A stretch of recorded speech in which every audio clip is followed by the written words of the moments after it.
Venezuela's opposition is calling Saturday D-Day. Well, leading that movement, Juan Guaido is calling on the masses to help trucks carrying US aid to get in as Venezuelans struggle for food and medicines. Well, these are live pictures coming from EURONEWS in Venezuela on the border with Colombia. President Nicolás Maduro. An open display of resilience on a border meant to be closed.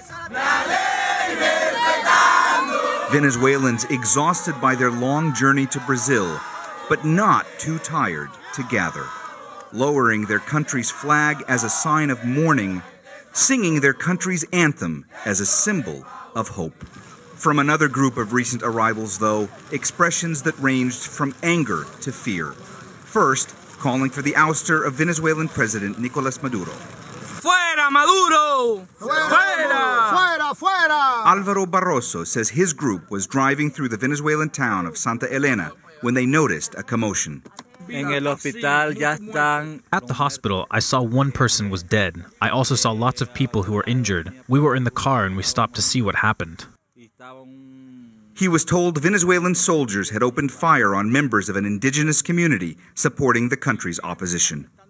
After ambulances transported some of the wounded to Brazil for treatment, amateur videos purporting to show the injured began posting online.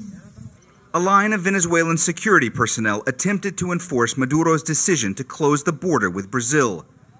No small task, considering just how porous this frontier area is.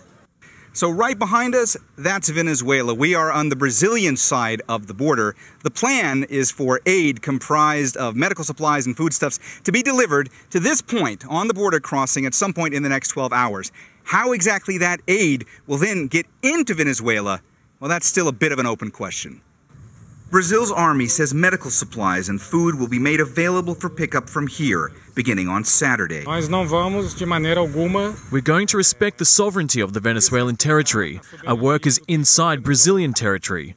We will allow the trucks to enter Brazil, take the humanitarian aid and go back to their country. This is our goal here. At a shelter run by the army and supported by the United Nations Refugee Agency, some Venezuelans are relieved, but others are terrified. Franci Arteca worked as a paramedic in Venezuela. She says that even while earning that salary, she still couldn't afford food. My family is on the other side. My idea of coming here was to try and make their lives better. But I don't know what will happen. A sentiment echoed here again and again from members of a population whose only certainty is just how uncertain things continue to be. Mohammed Jamjoom, Al Jazeera, in Pacaraima, on Brazil's border with Venezuela.